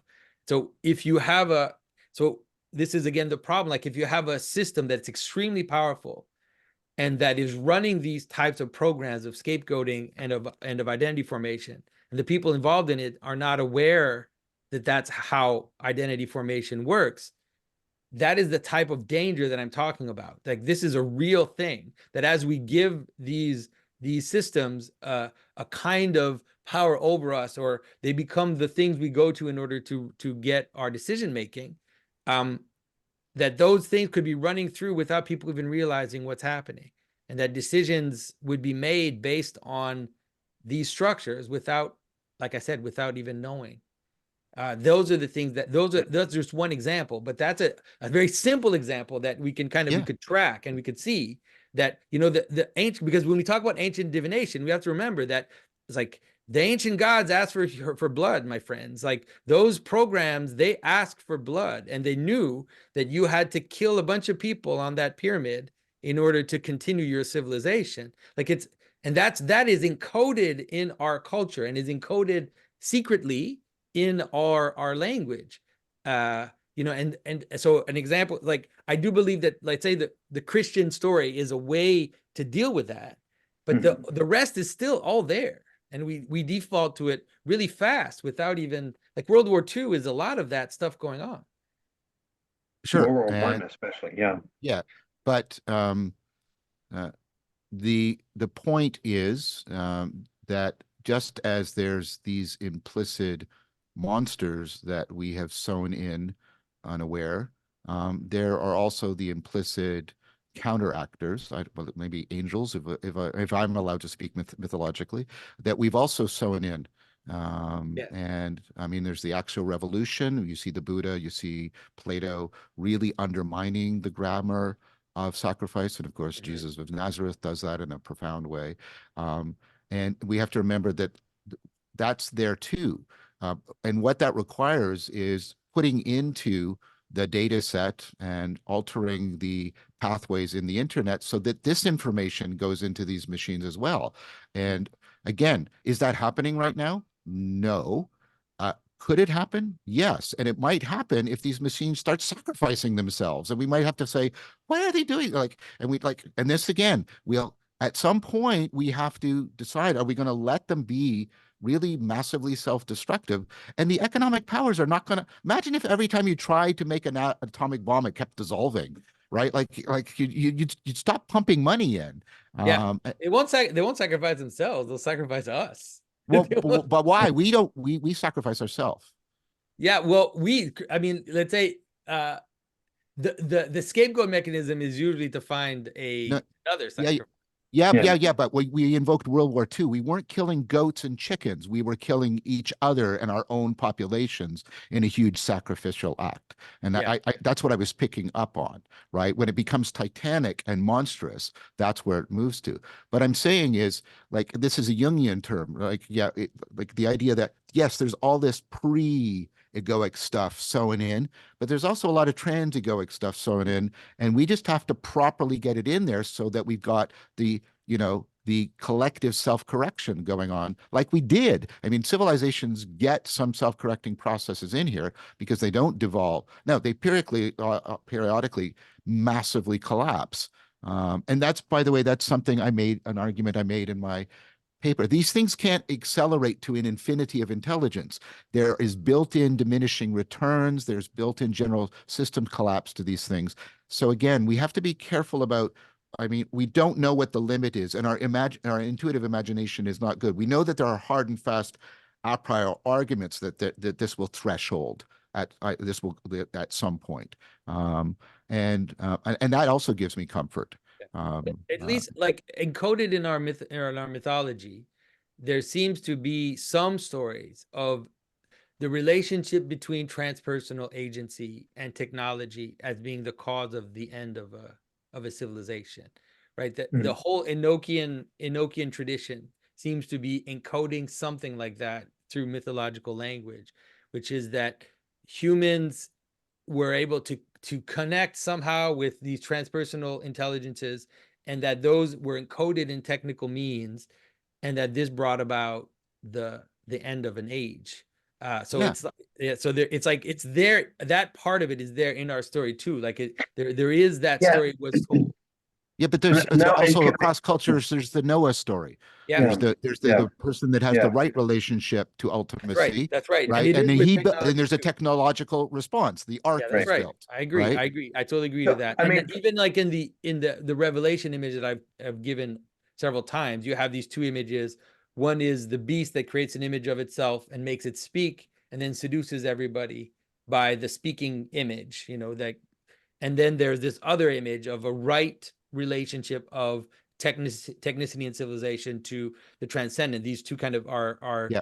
put up against each other as two possible outcomes.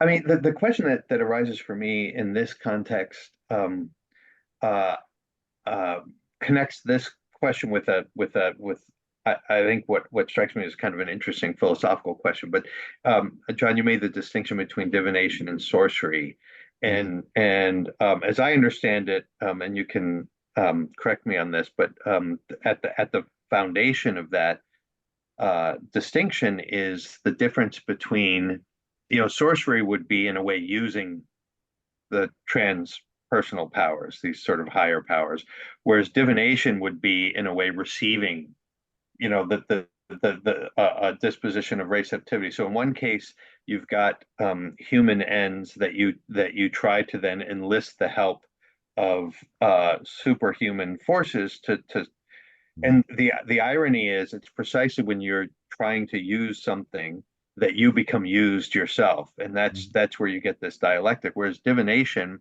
it's entering into a relationship where one disposes oneself to hear and receive, and therefore, in a certain sense, conform to something greater than oneself. And there you see it's a very different kind of thing. And ironically, in a way, you enter into it more receptively, but that's precisely why you don't become then a tool of it.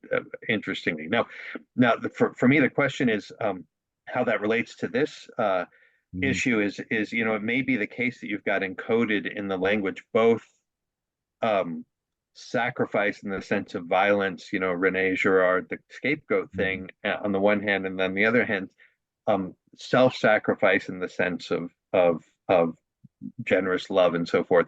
Those might both be encoded in the language. But here's the question to me: is it possible the kind of receptivity that divination implies, the capacity to actually see an other as other and recognize and be open in this kind of radical way, is that something that a machine can ever learn to do?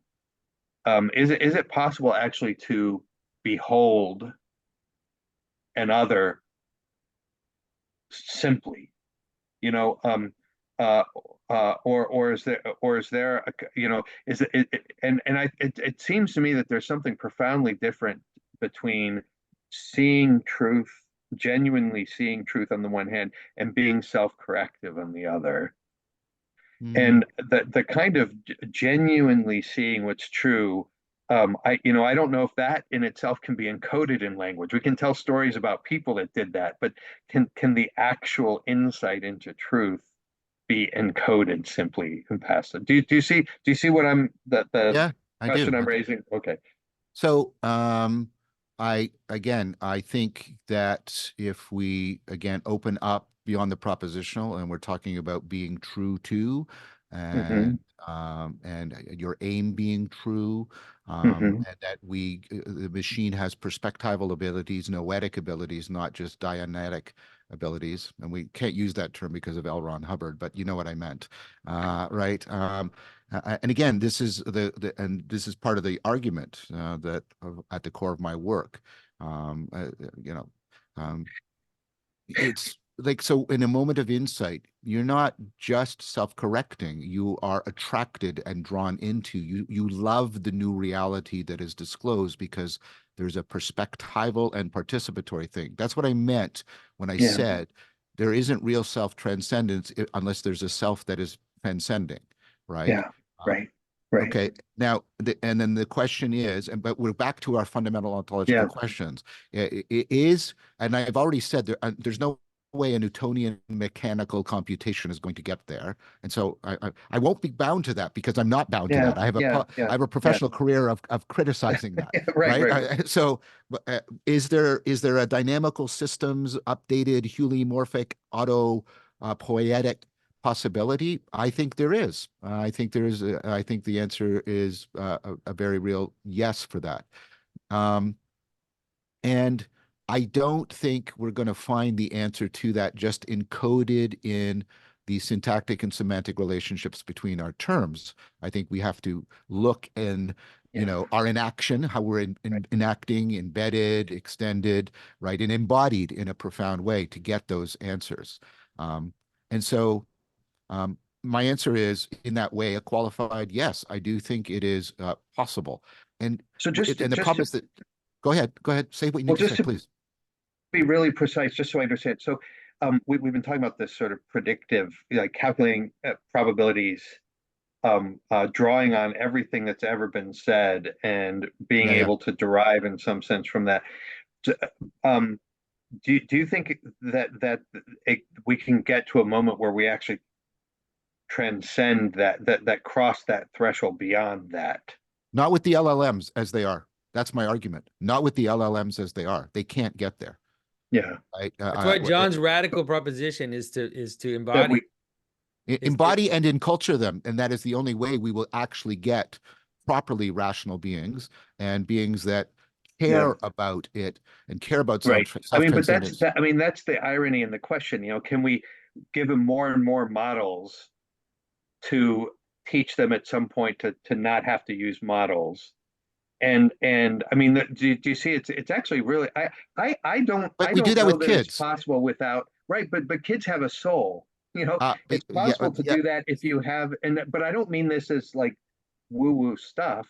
I mean that a natural thing has a principle of unity that transcends the differentiation of the parts and allows those parts to be intrinsically related to each other. And that principle of unity that transcends the differentiation of the parts, that allows them to be an organism, actually allows them at the same time to have a kind of unity with something other than themselves that transcends the parts of their differentiation. So there's a kind of an intimacy there. I agree with that Yeah. ontology. And what I'm arguing is dynamical systems theory is now giving explanations of that are derived from Aristotelian ontology, but make use of like a lot of cutting edge science that we've like we now can start to explain how there is a unity that is not reducible just to some summation of its parts, and how that unity has a top-down influence on the entity that is not reducible to its causes. And I think this is becoming a non-controversial thing to say. And then I find, and now we might just add a clash of intuitions, and I'm willing to stop there. I can't see there being, like, that seems to me to be capturing what we're talking about, and you have an intuition that there's something more, but I don't know, I don't see a something more, and maybe that's where we're sitting. Yeah, well, I think it's the intuition David has, and tell me if I'm wrong, David, and because it connects with the way I think, is that it's that unity is given. It cannot be made. And I know that sounds weird, but it's somehow, it's like if I'm making, even in terms of technology, right? It's like if I'm making a car, that unity is given. I'm gathering things towards that purpose, right? And so the purpose, the unity part of something is always, it comes from heaven, in the sense that you can't make it. It's given from it's already taken for granted even before you start to unify multiplicity together. And that in the making of these beings, we have that problem. It's like we're doing it bottom up. We're like, can we gather enough stuff so that this stuff reaches a unity, Right. See, that, and but if I just could just, yeah. it seems to me that if this is ever going to be possible, it would have to take. So, and when I raise the question, it's actually a question. So I don't mean to be like challenging that it can't possibly happen. I'm just thinking about what would be the conditions Please that, remember that I said yeah, we might yeah, yeah. realize that we can't, and that would be important. I am Well, not yeah, but right. so it seems to me if it were to be possible, it would have to be something like a kind of electronic um analog to cloning that you So take. what have I told you that we now have like we have systems that are electrochemical, biological Yeah, versions of right. memory that are now in production, and we don't make them. They Yeah, self-organize and emerge, and they emerge bottom up from the causal interactions, but they are right. also top-down constrained by, principles of self-organization. Like that Yeah. already exists. Yeah, yeah, and but right, no, so well that's what I'm asking about because it seems to me, but there is going to be you're deriving not from models, you're deriving from real intelligent beings now, which is a slightly different thing. And I mean that Yes would be and no. interesting is that because I to me the bottom up top down is not quite adequate, and the top down constraints is not quite because it would have to be not just a constraint, but because that presupposes that there was something there that then that the constraint is coming from outside. And Mhm. what I'm talking about is a kind of a unity that precedes, that's presupposed. And I'm wondering how you can get that into something if it's the very But nature of it to be presupposed. And I'm not saying you can't, but I'm saying if you can, it seems to me that you're going to have to somehow derive it from a living thing, so and there's a that's weird conceivable. That's conceivable, I suppose. But we are talking about something really frightening. we are, and that's why I keep saying it's a threshold.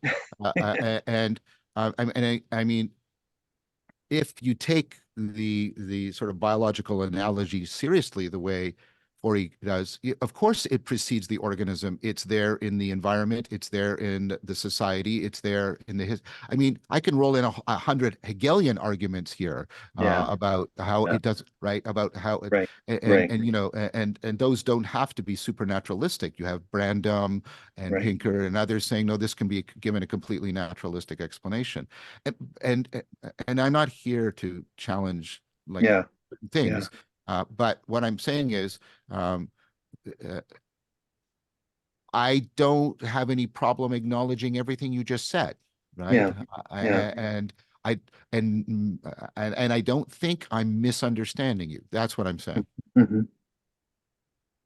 I'd like Yeah, to. I mean, I'm actually, I mean this sort of just an exploratory sort of way, but I wonder if there's a difference between the unity of an organism, and this is where Hegel might not be so helpful. The difference between the givenness of the unity of an organism and the givenness of the unity of a society, or a culture, that those aren't exactly the same thing. Because there's something to, and there's a kind of relative priority of either one, but there's something really distinctive about the unity of an organism that's very, yeah, that I But think is crucial to this question, to my mind, in a way.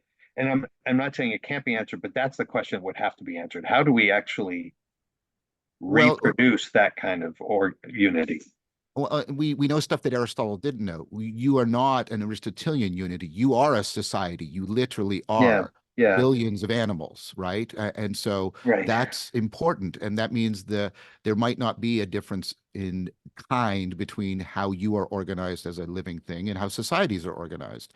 And people like Michael Levin are producing some really important empirical evidence indicating that's kind of the case. And I'm not saying I'm not saying anything's conclusive, Yeah, yeah, but yeah, it needs to be taken seriously. yeah, yeah, Yeah, I'd like. I think that I agree with you, John. I think that's the way that I try to always speak about agency and intelligence is one that tries to scale Mhm. almost effortlessly through the different hmm levels, to avoid the woo soul that hmm we're afraid of.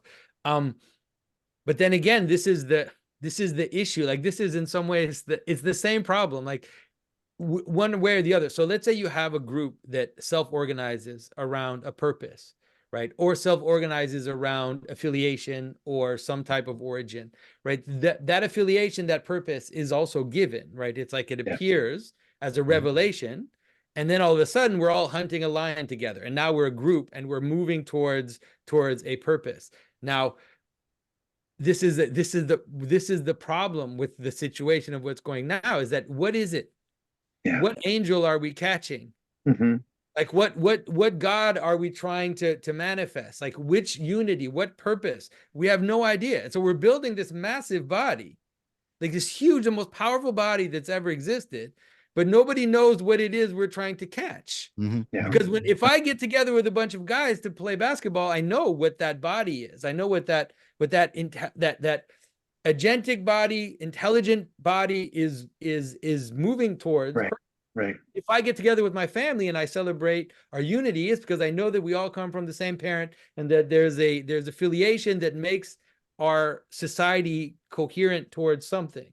But now we have this problem, which is what are we doing? Like, we're just building this giant body. It's like I agree, and I've agreed with that from the beginning. And the thing that's so odd, I mean, typically if you think of technology as a human creation in some good positive sense, it has limits, and it has a particular place, and it has a particular meaning, it has a particular purpose, precisely because we create it in order to solve some kind of a problem. There's some need that needs to be filled, and that need has a kind of natural givenness, or it's revealed somehow that it's a responsive to something that we see. What's so interesting, Neil Postman made this point about when he said he went to a car dealership and wanted to buy a car, and the man was explaining to him that they had now these automatic windows that would roll down at the push of a button, and he said his I mean, this sounds so naive, but it's a profoundly interesting question. He said, well, what problem does that solve? And of course, the problem that it solves is the problem of rolling a window down. And his response was, I never perceived that to be a problem.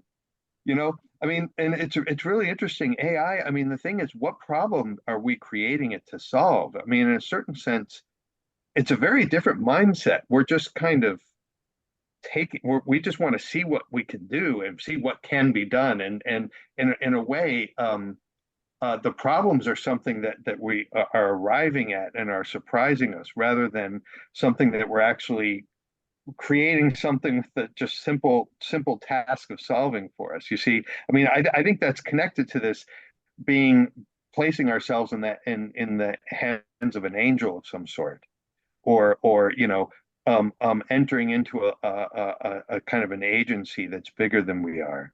Those are all connected. They are, but I mean, one problem that was trying to be solved was the scientific problem of, like, strong AI was a project of explaining intelligence, and that's a worthy thing to do. And the fact that this technology has largely been separated. But notice that's interesting. That's not a technical like you explaining something. It's actually, I mean, to use the classical distinction between theory and praxis, that's a sort of a theoretical issue rather than a practical one. But we think of this as a technology. I mean, that's a curious thing. Well, yeah, and I would get into things like books, are technologies that move between the theoretical and practical, very powerful way.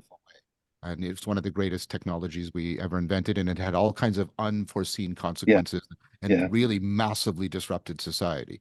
But I wanted to make another point, and this isn't a challenge, this is just a clarification point, right? These like, think about a computer. What problem does a computer solve? It doesn't solve a problem. It is meant to be a multiple problem solver. And then what we're trying to do is make a general problem solver. So what problem is it trying to solve? It's not trying to solve any problem. It's trying to enhance our abilities to solve all the problems we try to solve. So this machine's going to help us in medicine. It already is. It's going to help us, right, in doing physics. Like that. And so that's the answer. Now, again, that's not a challenge. I'm just speaking on behalf of people that think about this. but it is kind of interesting. I mean, so the problem that it's solving is the need to be able to solve any possible problem. Solving a meta problem. Yeah. Yeah. Yes. Yeah. But I mean, but it is kind of it's sort of curious that precisely because of the indeterminacy of that, um, um, we're uh, we're exposing us, and I'm just sort of stating, our condition here in a way. We're exposing ourselves to a really great risk. I'm just restating what everybody has been saying here today, but that's something that requires some wisdom, as you've been saying over and over, John, and prayer, to use Jonathan's language too.